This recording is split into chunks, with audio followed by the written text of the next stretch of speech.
আগামী দিনেও যদি কেউ হাসিনার মতো আচরণের চিন্তা করে থাকেন, হাসিনা তো দিল্লি গিয়ে পালানোর সুযোগ হয়েছে, আপনারা কোথায় গিয়ে পালাবে?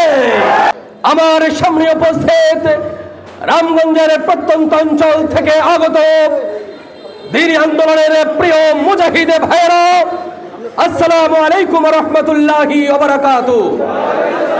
আল্লাহ রাব্বুল আলামিনের দরবারে শুকরিয়া আদায় করছি, যে মহান রবের অশেষ কৃপায় আজকে আমরা একটি ফ্যাসিবাদ মুক্ত বাংলাদেশে কথা বলার, দীর্ঘশ্বাস ফেলার সুযোগ আল্লাহ রাব্বুল আলামিন আমাদেরকে করে দিয়েছেন। সেই মহান রবের দরবারে মস্তক অবনত চিত্তে শুকরিয়া আদায় করছি, আলহামদুলিল্লাহ। দুরূদ সালাম পেশ করছি বিশ্ব মানবতার মুক্তির দূত, সর্বকালের সর্বশ্রেষ্ঠ নেতা, সর্বকালের সর্বশ্রেষ্ঠ মানব রাসূল করিম সাল্লাল্লাহু আলাইহি সাল্লামের প্রতি, যার আদর্শকে বাস্তবায়নের জন্যই আল্লাহ রাব্বুল আলামিন এই পৃথিবীতে আমাদেরকে আশরাফুল মাখলুকাত করে পাঠিয়েছেন। সেই মহান নেতার প্রতি দরুদ পেশ করছি সাল্লাল্লাহু আলাইহি ওয়াসাল্লাম।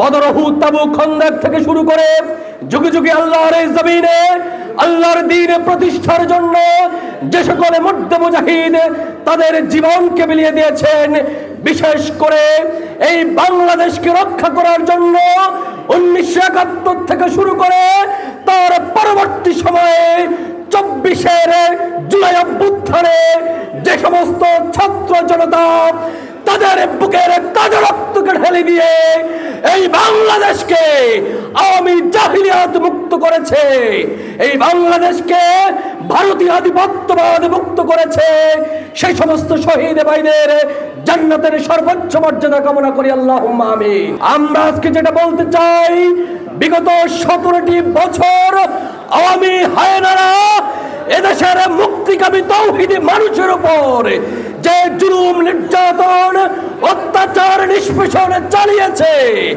এদেশের মুক্তিকামী বাংলাদেশ জামাত ইসলামী, ইসলামী আন্দোলন, হেফাজতে ইসলাম, বাংলাদেশ জাতীয়তাবাদী দল সহ এই দেশের স্বাধীনতা সার্বভৌমত্বের রক্ষাকারী, এই দেশের জাতীয়তাবাদ এবং ইসলামী শক্তিকে তারা বিনষ্ট করার জন্য যে নির্যাতন, নিপীড়ন চালিয়েছে, তার ষোলকলায় পূর্ণ হয়েছে 2024 সালের এই দিনে। প্রিয় ভাইরা, আমরা দেখেছি বিগত 16 বছরের স্বৈর শাসক, বিগত 16 বছরের ডাইনি Hasina, fascist Hasina, mafia Hasina, lady Hitler Hasina এই দেশ থেকে তার গাট্টি শুদ্ধ পালিয়ে যেতে সম্ভব হয়েছে। প্রিয় ভাইরা, আমরা বলে দিতে চাই, আগামী দিনেও যদি কেউ হাসিনার মতো আচরণের চিন্তা করে থাকেন,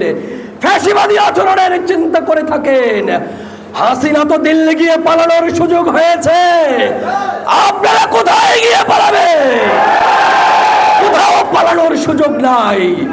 আগামী দিনে এই বাংলাদেশকে আমরা গড়তে চাই, ছাত্র জনতা, যুবক, দল, মত, জাতি, ধর্ম, বর্ণ নির্বিশেষে প্রত্যেক শ্রেণী পেশার মানুষকে সাথে নিয়ে এই বাংলাদেশকে আমরা সুখী, সমৃদ্ধ, বিশ্বের দরবারে মাথা উঁচু করে দাঁড়াবার মতো একটা রাষ্ট্র গঠন করতে চাই। প্রিয় ভাইরা, এবং আমরা মনে করি এই কাজ, এই দায়িত্ব বাংলাদেশ জামাত ইসলামের পক্ষেই সম্ভব। প্রিয় ভাইরা, গত কদিন আগে ট্রান্সপারেন্সি ইন্টারন্যাশনাল বাংলাদেশ তারা রিপোর্ট প্রকাশ করেছে, 100% দুর্নীতির মধ্যে একটি দল তারা রিপোর্ট করেছে 92 ভাগ, আরেকটি দল রিপোর্ট করেছে 5 ভাগ।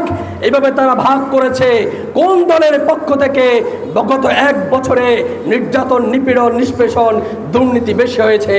সেখানে আমরা লক্ষ্য করছি, সেই প্রতিবেদনের আলোকে লক্ষ্য করছি যে আগামী দিনের বাংলাদেশ ইসলামের বাংলাদেশ। প্রিয় ভাইরা, আগামী দিনের বাংলাদেশ জামাত ইসলামের বাংলাদেশ। প্রিয় ভাইরা, আমাদের নেতা কর্মীদেরকে আমরা আহ্বান করছি, এদেশের প্রত্যেক শ্রেণী পেশার মানুষের কাছে যান, দলমত নির্বিশেষে সকল মানুষের কাছে নান, সকলকে বোঝান যে আপনাদেরকে সাথে নিয়েই আমরা একটি সমৃদ্ধ বাংলাদেশ গড়তে চাই, আপনাদেরকে সাথে নিয়ে আমরা একটি সুন্দর বাংলাদেশ গড়তে চাই।